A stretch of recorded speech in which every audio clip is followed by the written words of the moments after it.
if I told you that even the worst neighborhood... I hate it when you can't skip the previews. Wait. Oh. We are going to make a lot of money. No. No. No. Dead or alive, you're coming with me. No. Thank you for your Not you too, RoboCop. They remade you too. RoboCop, rated PG-13. In IMAX. PG-13?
Hello, and welcome to Boots to Reboots. Today's review will cover the 2014 reboot of RoboCop.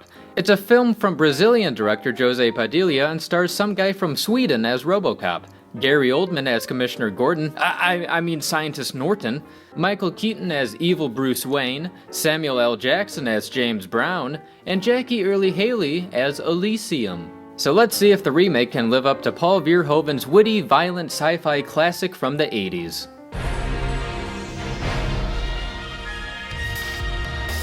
In the remake, the characters... well, there's RoboCop, and, that one guy. Shit, I forget. Darn. Hang on, I have to go watch it again. Can't believe I have to do this twice.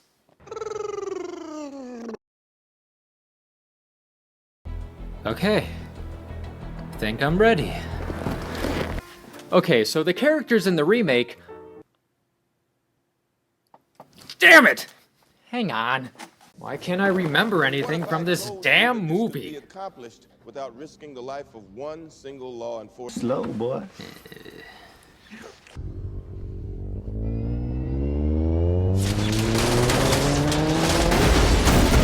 Wouldn't buy that for $1.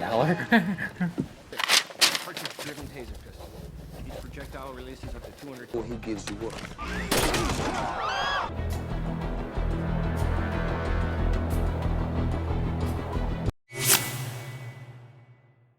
Okay.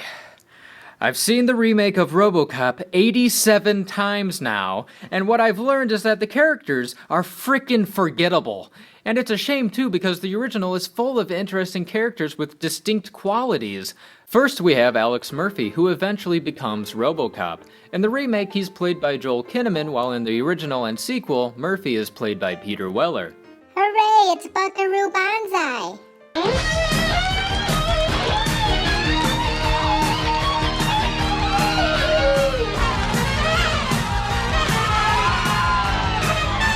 In the original, Murphy is a police officer transferred to Metro West. He is in a new hostile territory where cops are being murdered left and right. Weller has a natural charm, so you relate to him pretty quickly. We see him do this gun twirl thing because his son watches a show called TJ Laser and the hero does it.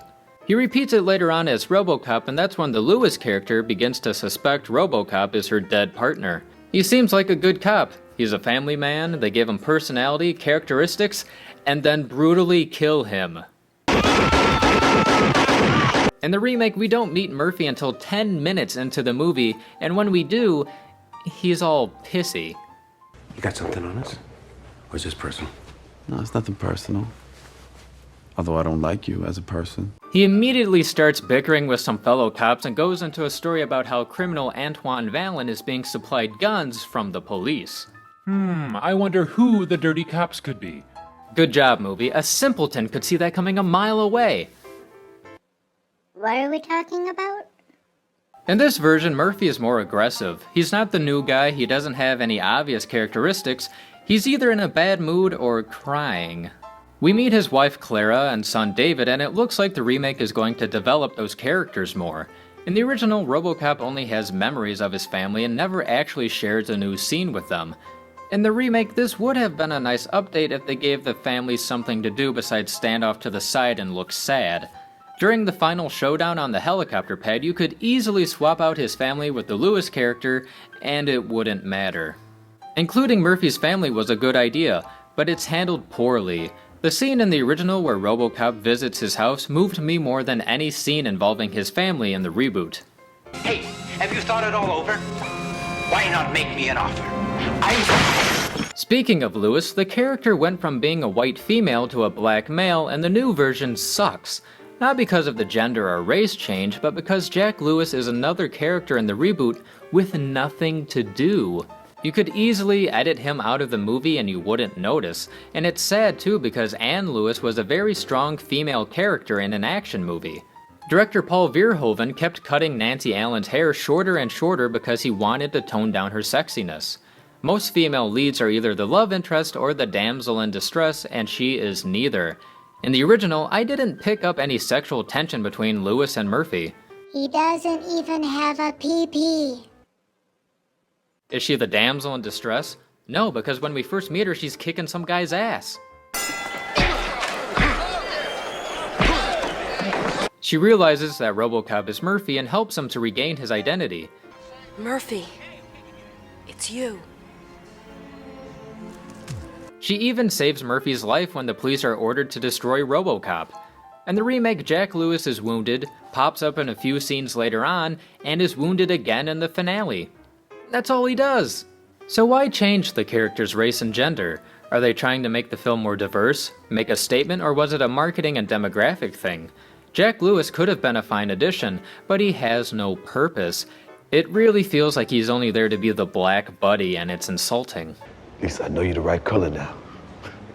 Turns out a lot of silver people were offended by that line. Now let's move on to our villains. In the original, we have Clarence Boddicker, who is brilliantly played by Kurtwood Smith, aka Red Foreman. Just give me my fucking phone call. Patrick Garrow plays Antoine Vallon, and he doesn't fill Boddicker's shoes. It's mostly because Vallon only has a couple short scenes and then he's gone. He does nothing memorable, unlike Boddicker and his gang. Wait a minute, wait, Clarence! When Boddicker kills Murphy, it's violent, up close and personal. The memory of his death is what drives RoboCop to find out who he was. You want Murphy to get revenge and are satisfied when it happens during the bloody finale.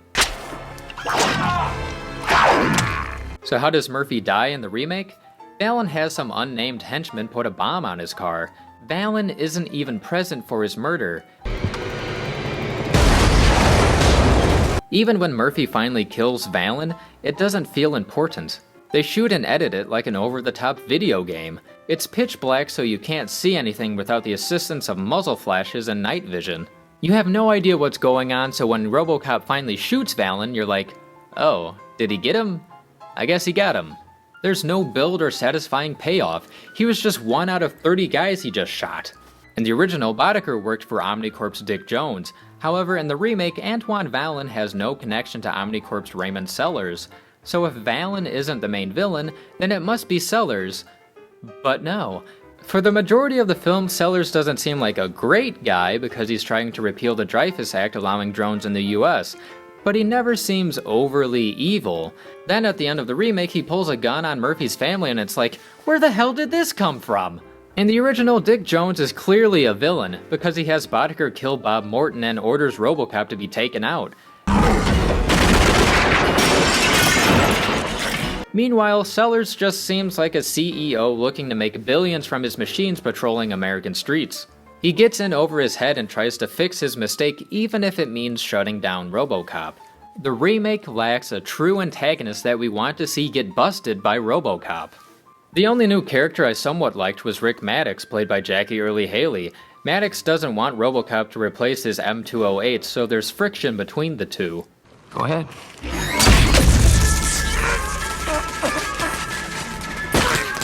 The two share some humorous banter because Maddox is trying to prove that Murphy is inferior to his machines. Finally, some motivation and conflict that makes sense. One scene I did enjoy involves Maddox calling RoboCop Tin Man and playing If I Only Had a Heart during a training exercise. That I could be kinda human if I only had a heart.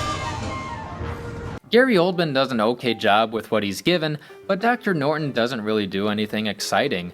A lot of his dialogue involves him trying very hard to explain this nonsensical bullshit to the audience. Alex believes right now he is in control, but he's not. It's the illusion of free will. The remake has some solid actors in it, but the biggest waste is Samuel L. Jackson as Pat Novak. It's like they realized, hey, wait a minute, we have Sam Jackson in our movie and we have him reading the news. I'm Pat Novak, and welcome to the Novak Element. I thought this was one of his Capital One commercials. This is the Quicksilver cashback card from Capital One.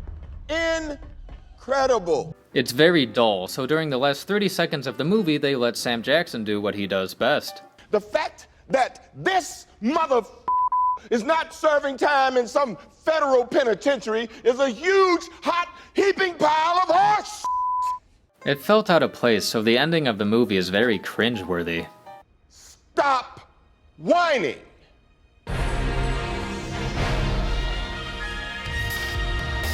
Now let's move on to the story. Did you forget again? Okay, you know what? It's not my fault. Hang on, I'll be right back. Jack Freeman, masculinity incarnate. Led Pittsburgh SWAT for 5 years now. RoboCop takes place in Detroit, which is known for its high crime rate. The original film does a great job of establishing its version of old Detroit, which is being turned into Delta City, a place free of crime. OCP guarantees that with the OCP-funded police department and with the introduction of Ed 209 and RoboCop. What is this shit? But is it really possible to free Detroit of crime? The scene where Mr. Kinney gets blown onto a model of Delta City and machine gunned to death by a faulty Ed 209 ought to be a clear sign that their plan isn't viable.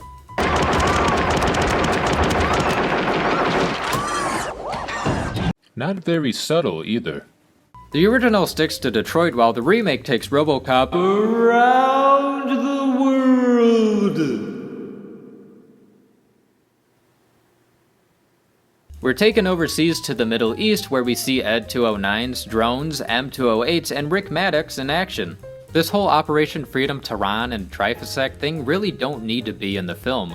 They introduce it, but there is no satisfying payoff that goes anywhere. It's just another subplot to overstuff the already bloated script. I understand, it's a modern film, so the Middle East and drones are a hot topic. These routine scans. Did anyone else see the melons on that old lady? Hubba hubba. I want RoboCop, not Robo-Soldier. Keep the focus on crime-riddled Detroit and not the Middle East. Trim the fat and keep it simple. Speaking of crime-riddled Detroit, the remake does a horrible job of showing crime in Detroit. I really don't see the need for drones in America. Don't talk about the crime in news segments and political meetings, show it! In the original, you had a montage of RoboCop busting bad guys doing things like robbing convenience stores and attempted rape.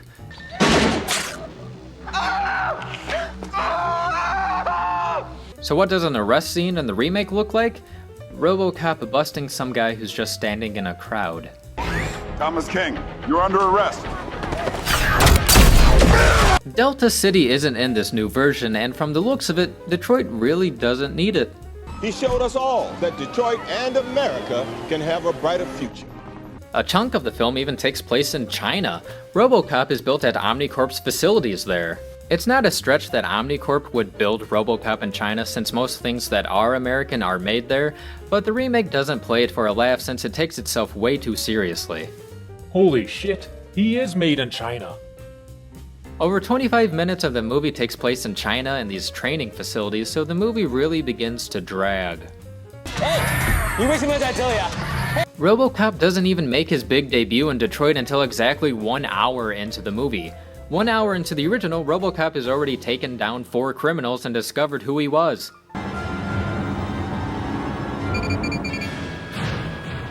One thing I miss is the satirical news segments and commercials from the original. Nuke 'em. Get them before they get you. Another quality home game from Butler Brothers. These ironic and exaggerated views on commercialism and politics are pretty funny. The news breaks in the remake aren't interesting, repeat what we just learned and slow the story down when it looks like it's picking up. Stop whining! There's an iconic line from a TV show in the original that finds its way into the remake, but it's forced in and the reference to the original just makes you want to go watch that movie. Well, there you have it. 5.6 seconds behind scenario failure. I wouldn't buy that for $1. I'd buy that for $1. Another change in the story is that in the original, RoboCop starts out as a machine that slowly becomes more human. In the remake, Murphy is fully aware of who he is and what's going on. There's no identity to discover. Most of the film consists of him looking really bummed out or drugged. I can't see anything. Is this real life? Is this going to be forever? Why is this happening to me? Murphy's control of his actions bounces all over the place. He's in control, then they drug him. He's in control, then they tamper with his brain. Alex, we're gonna upload the entire DPD database into your brain. I wonder if he has Netflix, because then he could watch RoboCop the animated series. RoboCop.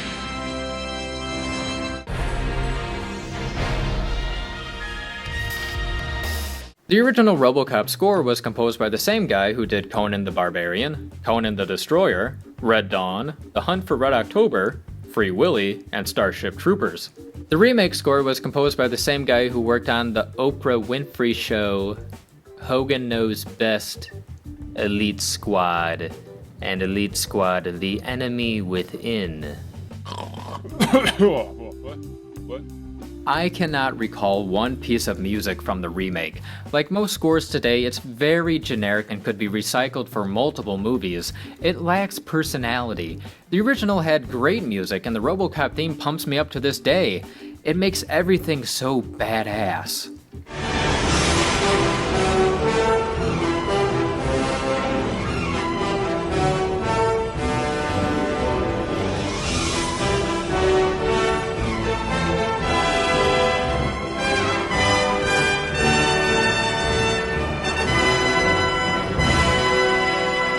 Sadly, the theme is barely used in the remake. It plays when the title is on screen, under a news segment, and at the very end of the credits. The rest of the music is as dull as the story and characters. I don't know why remakes do that. It'd be like remaking Friday the 13th with only one... I'm not gonna tell him. When RoboCop confronts Antoine Vallon, it could have used the RoboCop theme. When RoboCop battles the Ed 209s, it could have used the RoboCop theme. They could have played the theme during this training sequence, but instead, cue generic sounding rock music.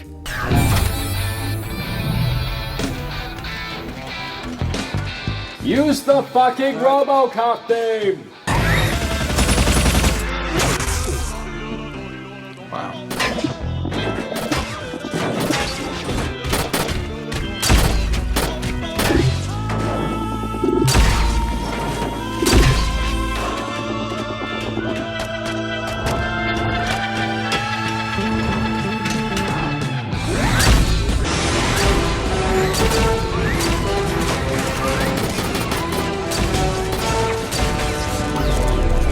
Music is the soul, so when the remake doesn't use RoboCop's theme, it doesn't feel like a RoboCop movie. It'd be different if they created a new theme, but they don't.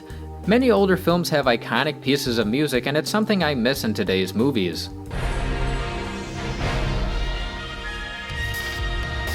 The only positive to remaking RoboCop is to update the effects. Now, the original RoboCop doesn't have bad effects, but there are a couple shots where the stop-motion animation hurts the movie. For instance, when Dick Jones falls to his death, the arms on the figure are too long. Some of the Ed 209 shots are a little clunky as well, and the growling is a little silly. However, the film still holds up just fine. In the remake, we're bombarded with soulless CGI that in no way makes it a better film. I was looking forward to the updated Ed 209s, but they really don't have a big scene. They fight RoboCop for 2 minutes, but the cinematography and editing is so spastic that you're just blankly watching it happen without taking any of it in. I was looking forward to that battle and it let me down. Also, seeing a computer-generated RoboCop jumping long distances over walls and onto Ed 209's back is stupid. Yeah, he looks pretty silly when he runs.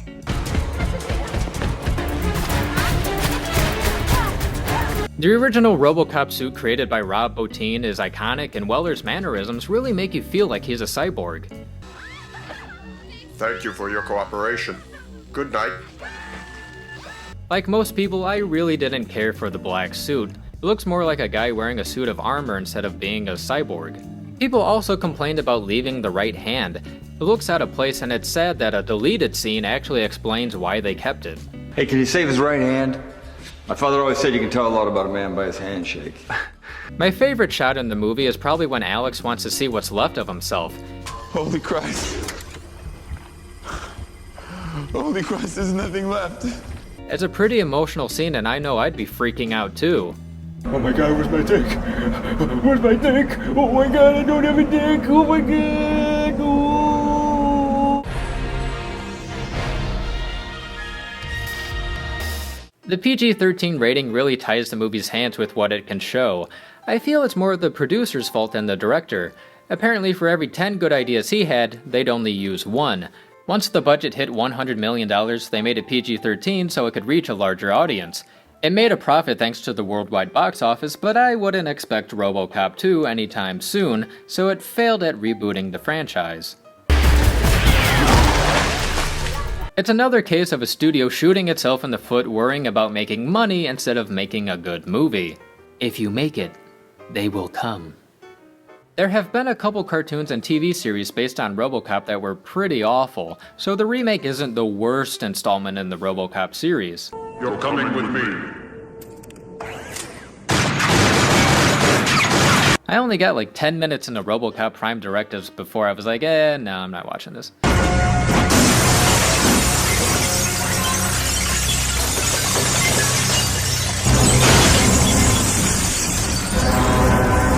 However, when comparing it to the 1987 version, a bigger budget and CGI doesn't result in a better movie. The original had a solid script, great action, characters, and satire. The entire time I'm watching the remake, I'm going, that could be cut out, and that could be cut out.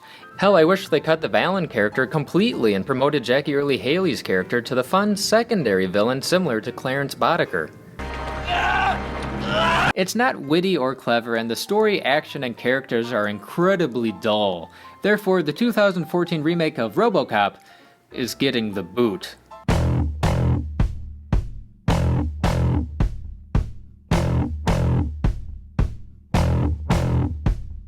Ironically, I would not buy this for $1.